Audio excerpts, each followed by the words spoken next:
Bueno, hoy vamos a continuar nuestro estudio de Primera de Pedro y vamos a estar en Primera de Pedro capítulo 3 del 1 al 7. Queremos dar la bienvenida a los amigos y hermanos que siempre ven estos videos por medio del internet.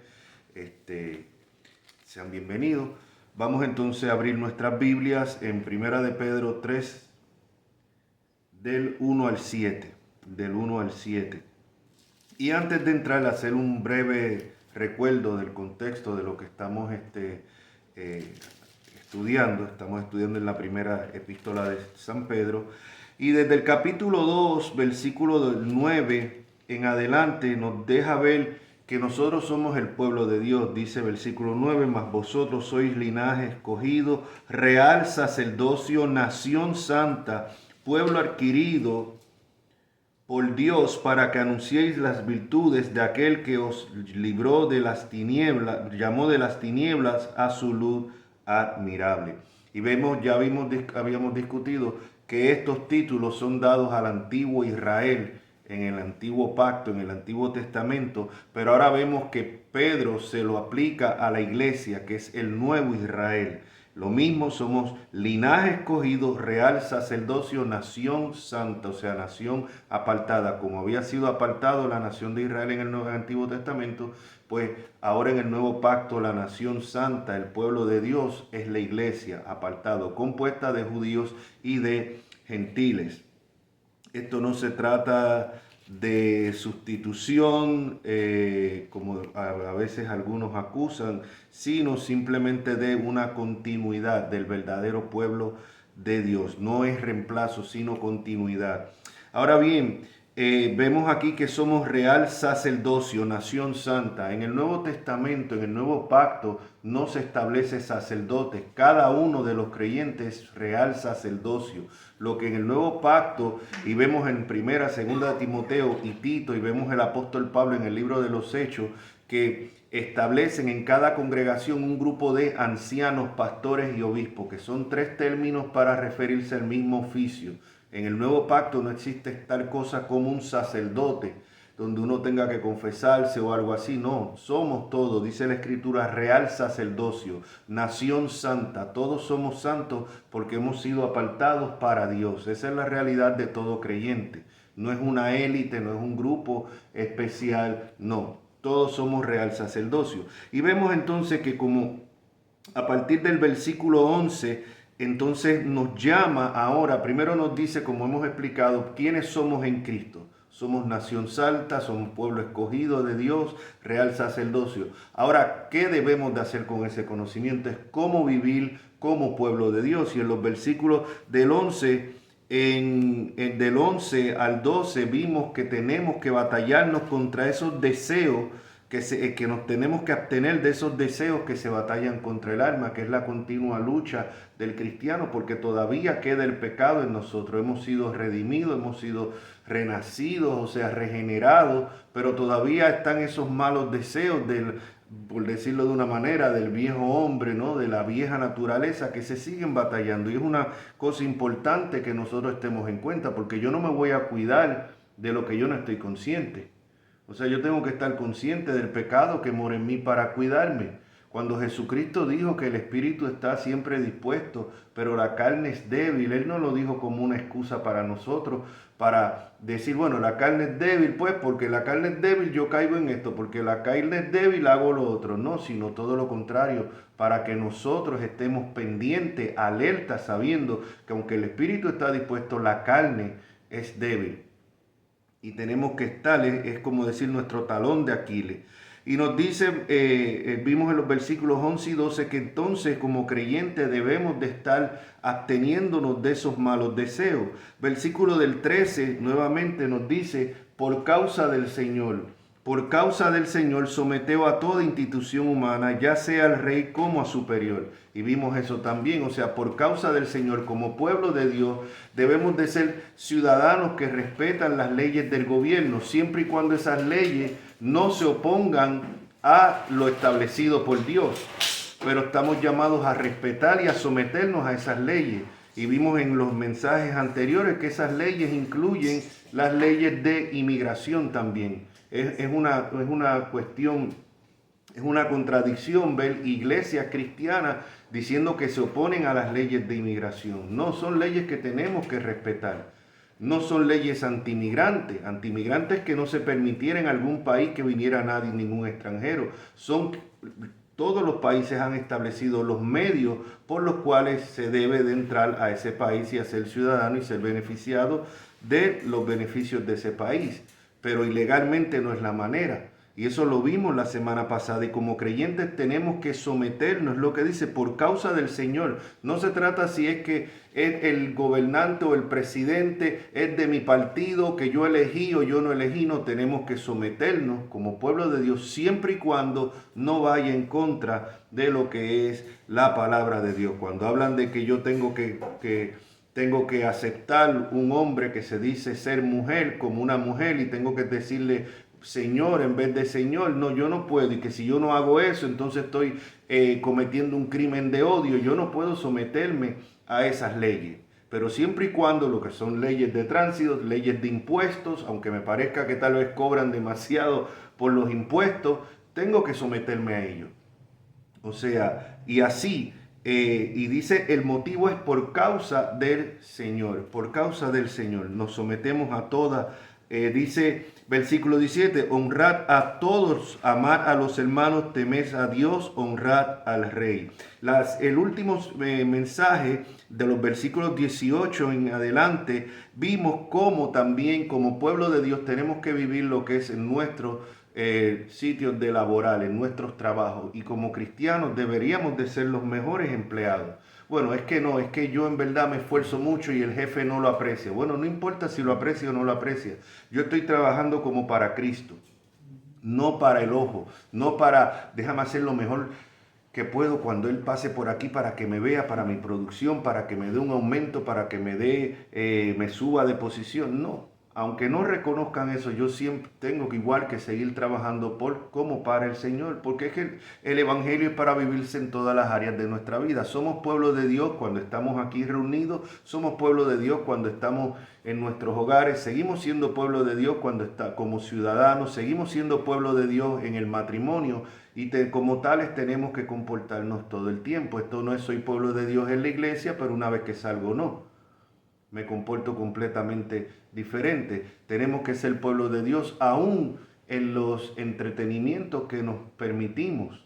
Aún en los entretenimientos que nos permitimos, tenemos que actuar como pueblo de Dios. Yo no puedo estarme riendo de un montón de chistes vulgares y que hasta profanan el nombre de Dios y blasfeman, y yo estar viendo eso como si nada. Una de las cosas y lo digo, como, o sea, hay series que hemos dejado de ver nosotros precisamente por eso, porque de repente salen una blasfemia contra Cristo, contra Dios. No, pues no puedo seguir yo viendo eso. ¿Cómo yo como hijo, como pueblo de Dios, me voy a estar entreteniendo con algo que blasfeman el nombre de Dios? Donde están continuamente maldiciendo. O sea, ¿cómo nosotros como pueblo de Dios podemos entretenernos en eso? Yo creo que si verdaderamente nuestra conciencia no nos molestan, entonces yo creo que o tenemos la conciencia ya cauterizada o tal vez no somos verdaderos creyentes, pero tenemos verdaderamente que cuestionar. Y esto no se trata de ser legalista, esto no se trata de decir, mira, puedes ver esto y aquello no. No, esto se trata de uno con una base cristiana aplicarlo a todas las áreas de nuestra vida. O sea, si la Biblia dice ninguna palabra corrompida salga de vuestra boca, sino lo que sea para edificación. Y dice que hay tales cosas que no se deben nombrar ni siquiera entre los santos.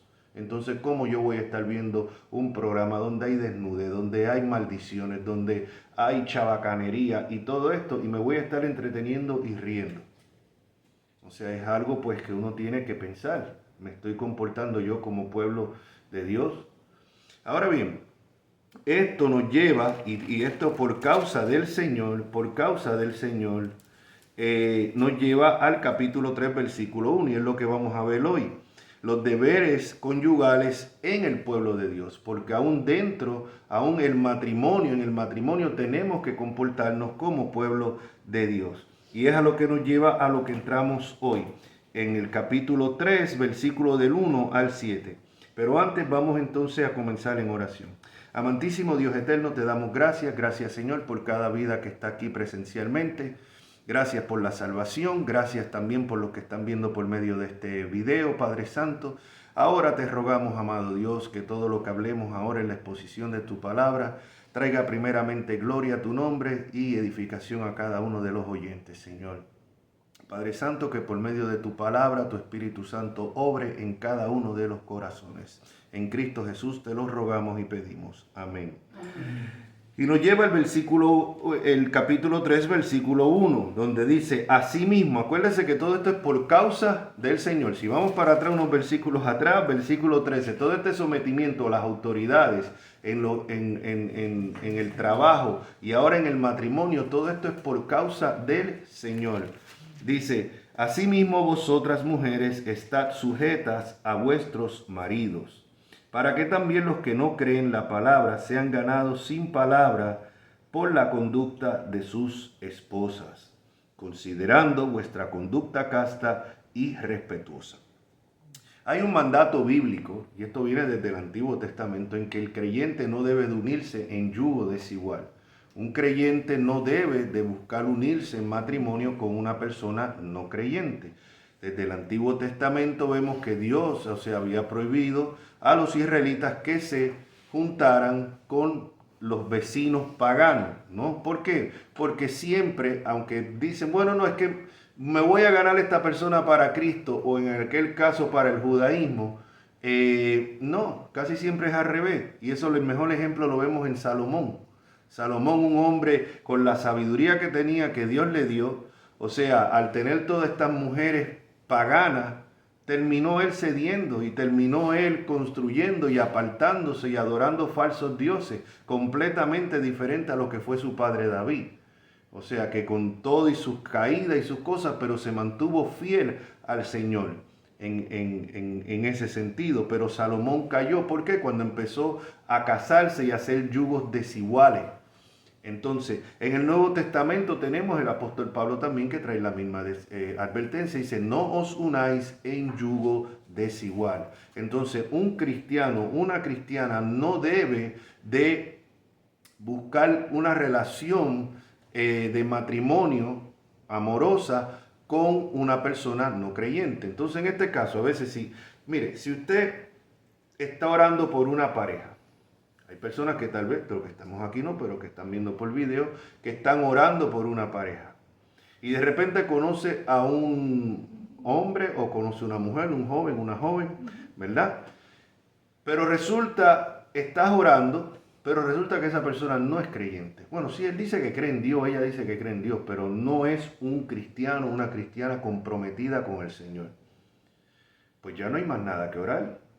No hay nada que orar si la Biblia es clara. No os unáis en yugo desigual. Entonces no ore por algo que Dios abiertamente prohíbe.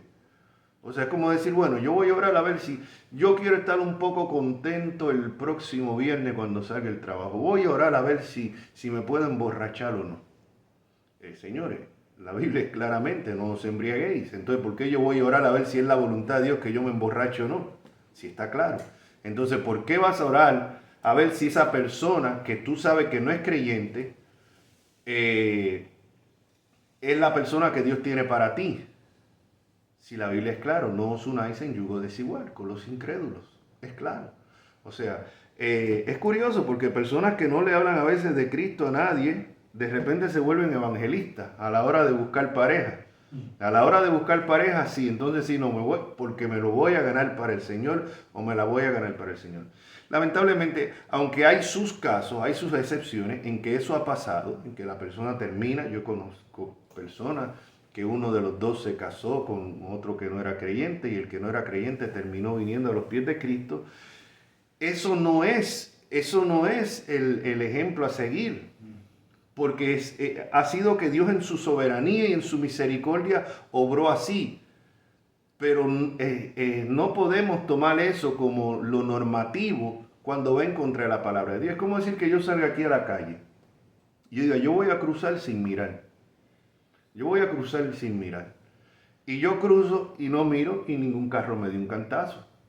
O sea, no me dio, déjame aclarar, no me dio un golpe, que la otra vez estaba en el doctor y le digo, hombre, colombiana era la enfermera.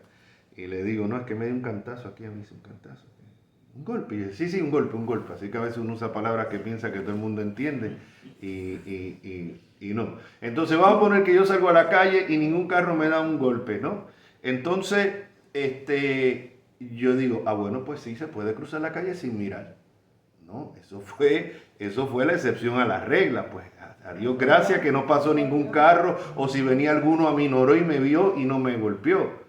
Pero no es para decir, no, ustedes crucen la calle sin mirar, tú sabes. O que yo llevo tanto tiempo manejando sin licencia aquí, hasta ahora no me ha detenido un guardia, un policía y no he tenido problema. Y decir, no, la normativa es que usted puede guiar sin licencia, tranquilo que no hay problema. Entonces a eso me refiero a lo del yugo desigual. O sea, no podemos tomar como normativa algunos casos que Dios en su misericordia y en su gracia, aun a pesar de la desobediencia, ha traído la otra persona para el Señor. Lo normativo, el mandato es no os unáis en yugo desigual. Ahora, ¿por qué traigo toda esta explicación? Porque hay casos donde las dos personas, y es a lo que probablemente se está refiriendo aquí, donde las dos personas eran incrédulas, eran paganas, no estaban en Cristo. Y en un momento dado, uno de los dos viene al Señor. Entonces ahora tienes un yugo desigual, pero no fue porque el cristiano decidió casarse con el incrédulo, sino porque los dos eran incrédulos, uno de los dos viene a Cristo, ahora hay un matrimonio desigual. Pablo dice, y para más sobre esto no voy a entrar porque ya tengo bastantes videos sobre el matrimonio, simplemente les voy a referir 1 Corintios 7 del 3 al 5 y Colosenses 3 del 1 al 2 que habla también sobre lo que es el matrimonio. Yo hice unos videos un tiempo atrás bastante cubriendo prácticamente todo lo que fue una serie acerca del matrimonio. Yo creo que me cogió como 4 o 5 videos acerca de eso, así que no voy a entrar mucho ahí. Pero lo que vemos es en el matrimonio, en estos casos, Pablo dice, no abandone. Bueno, pues ahora yo soy cristiano y mi marido no lo es, pues tengo que abandonarlo porque no puede haber yugo desigual. No. Pablo dice claramente, si el incrédulo con sí está de acuerdo en vivir contigo, quedarse contigo, no lo abandone. Lo mismo el hombre, si el hombre es el que viene a Cristo y la mujer incrédula no tiene problema en seguir en el matrimonio, no la abandone. Y en esos casos a lo que está refiriéndose aquí ahora el apóstol Pedro. Él dice, asimismo vosotras mujeres está sujetas a vuestros maridos. Y quiero leer algo aquí sobre sujeta, porque a veces hoy en el siglo XXI, cuando uno habla de esto de la mujer estar sujeta al marido, es que cuando me toca, he predicado esto en congregaciones más grandes, es que puedo ver los dientes rechignando de algunas hermanas, o sea, y la cara que me miran, y cuando termino el sermón lo primero que me dicen, no, pero no, esa parte no me gustó. O sea, pero vamos a aclarar a lo que se refiere aquí con estar sujeta a vuestros maridos. Quiero leerle aquí el comentario de la Biblia que tengo, la Biblia estoy utilizando y la Biblia de estudios teológicos, dice, los esposos deben ser los líderes del hogar, de acuerdo a Efesios 5, 22 y 33, mientras que las esposas deben estar sujetas, como vemos aquí, a su marido y seguir su liderazgo. Aquí el estar sujeta es seguir el liderazgo del marido. O sea, no se refiere a estar sujeta como si fuera una esclava, como si fuera una niña, a lo que el marido diga y haga y todo. No, aquí el hombre soy yo y aquí se hace y punto. No, eso no es lo que se está refiriendo. Aparte que están sujetas siempre y cuando, aunque el hombre sea incrédulo, pero siempre y cuando lo que ese hombre quiere hacer no vaya en contra de la palabra de Dios. Lo he puesto muchos ejemplos. Si un hombre viene y le dice a la mujer, mira, nosotros vamos a poner esto a la hora de llenar los, ¿cómo se dice? Los incontrables. Sí, pero en español, porque hay los impuestos, sí, porque tenemos personas que nos ven de otro país de Hispanoamérica que no hablan ese spanglish de usar palabras en inglés con español y de repente que... Entonces, si a la hora de llenar los impuestos, un hombre le dice, bueno, mira, vamos a poner esto y esto, que es mentira, la mujer no se puede someter a eso. No, pero es que tú tienes que estar sujeta a mí. No, a eso no. Entonces la mujer se somete al liderazgo del marido siempre y cuando ese marido no vaya en contra de lo que la Biblia establece. Igual que nosotros nos sometemos al gobierno siempre y cuando el gobierno no vaya en contra de lo que la Biblia establece. Si a mí el gobierno me dice usted tiene que casar parejas del mismo sexo, yo digo no, a eso no me puedo someter. Ah, no, pero la Biblia dice que se someta a las autoridades. Sí, siempre y cuando no vayan en contra de la palabra de Dios. ¿Ves?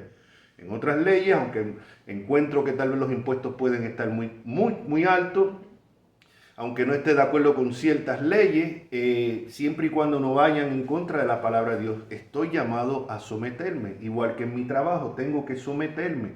O sea, siempre y cuando una secretaria, el jefe le dice, mira, di que no estoy, pues esa secretaria no se puede someter a eso, porque está mintiendo, la está mandando a mentir. O si le dice, altérate ciertas cuentas, al tesorero, usted es el trabaja en lo que es las cuentas de una compañía y le dicen usted tiene que maquillar estas cuentas y hacerlas así, así, usted no se puede someter a eso. Bueno, pierde el trabajo, pues pierde el trabajo. O sea, entonces, aclaro, esta sujeción es siempre y cuando no vaya en contra de lo que es la palabra de Dios.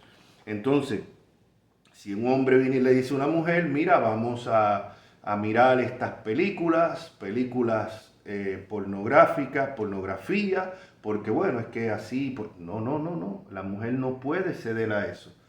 Las depravaciones que vemos hoy en día, que el hombre venga y diga, oye, pues me gustaría estar con dos mujeres, ¿quieres ser parte de un trío? No, una mujer no se puede. Y esto suena, pero esto son cosas, mi hermano, tal vez uno no tenía que predicar de esto, hablar en contra de estos 20, 25 años atrás, pero es que ahora son cosas que se ven prácticamente normal, uno se queda. Y nosotros que siempre hemos tenido como que la cultura hispanoamericana tenía unos ciertos valores más altos que los anglos, no, esto ha quedado atrás. Esto ha quedado atrás, o sea, es que simplemente, o sea, basta mirar nuestra cultura, basta mirar lo que son nuestros programas, la televisión en Hispanoamérica, o sea, es que está, yo diría está peor o sea, en cuanto a lo liberal y en cuanto a que ha perdido ya todo pudor y todo vergüenza. Entonces son cosas que nosotros como iglesia tenemos que tratarnos. No es simplemente decir, no miramos para allá, no tocamos el tema. No, tocamos el tema porque son cosas que afectan lo que es al pueblo cristiano también. Entonces vemos aquí claramente, como estaba leyendo yo aquí, dice en el comentario que tienen que estar sujetas a sus maridos y seguir su liderazgo. Si una persona tiene un marido que no cree en la palabra, es decir, en el evangelio, no debe de presionarlo para que se convierta. En lugar de ello, su conducta piadosa, testificar sin palabra en cuanto a la verdad del evangelio. O sea, es muy difícil, y esto sí se ha dado, esto yo lo he visto. O sea, mujeres, en este caso, que son creyentes, o por lo menos profesan serlo, entonces están para que el marido, oren por mi marido, para que venga a los pies de Cristo, pero la conducta de esa mujer en su hogar deja mucho que desear. O sea, una mujer que, y se me viene a la mente algunos casos, que también hay que ser cuidadosos. Hay iglesias que tienen servicio prácticamente los 7 días a la semana. Y yo no recomiendo para nada que una mujer abandone prácticamente a su marido por estar 7 días metido en la iglesia. No, pero es que Cristo, Dios es primero. Sí, no, Cristo es primero, pero Cristo no nos manda a congregarnos 7 días a la semana. Y si usted tiene primeramente las obligaciones en su hogar y en su matrimonio, usted tiene que cumplirlas antes que estar 7 días metido en la iglesia. No, que tienen culto para esto el lunes, culto del otro para el martes, culto para el de esto. Y después, peor aún, muchas de estas mujeres encima, o sea, la conducta en sus hogares, pues deja mucho que desear. O sea, a veces de una manera, hablando mucho de Cristo, pero también hablando malo y usando malas palabras en la casa. Entonces, a esto es a lo que se refiere. Tú no puedes, o sea, nosotros no podemos hablar de Cristo si nuestra conducta contradice eso. Es como en el trabajo, si mi conducta contradice el Evangelio, ¿cómo yo voy a hablarle del Evangelio a alguien? Cuando tal vez yo soy el primer mal empleado, el primer tramposo, el primer mal hablado. O sea, entonces ¿cómo yo voy a hablarle a alguien de Cristo así? Lo mismo ocurre en nuestros hogares. Hay padres, aunque aquí está hablando del matrimonio, pero padres que están orando por la conversión de sus hijos. ¿Pero qué ven los hijos? Ven una pareja a sus padres de una manera en la iglesia y de otra en la casa, hablando mal de cuanto hermano, del pastor, de medio mundo, peleando entre ellos, hablando malos, mintiendo, o sea, una conducta completamente diferente, y lo que están viendo es hipocresía. Por más oración que haga, cómo van a venir esos muchachos a los pies de Cristo? Contradice. Pablo dice que nosotros debemos de ser cartas abiertas. La fe viene por el oír y el oír por la palabra de Dios. Las personas se convierten no por el testimonio. Yo no creo mucho en eso de estar dando testimonio, ¿no? Compartir el testimonio, y van a traer fulano que era de una ganga y ahora vino a Cristo y va a hablar su testimonio con el testimonio. No, no, no. La fe no viene por el testimonio, la fe viene por el oír y el oír la palabra de Dios. Yo creo que el Espíritu Santo obra por medio de su palabra. A la misma vez, es importante el testimonio, porque si el testimonio contradice nuestra profesión, lo que hace es servir de tropiezo. Y eso es a lo que se refiere aquí, de que sean ganados por el testimonio, por la buena conducta. Pablo dice que nosotros somos cartas abiertas. Entonces no se trata de yo pararme en el púlpito o en una iglesia, dar mi testimonio, lo que yo era y de lo que el Señor. Yo creo que todo tiene su momento, su tiempo. Yo no estoy en contra de que en un momento dado alguien no dé un corto testimonio de lo que Cristo lo libró. Pero a la misma vez tiene que estar enfocando en la palabra, porque no es el testimonio tuyo lo que va a salvar a las personas.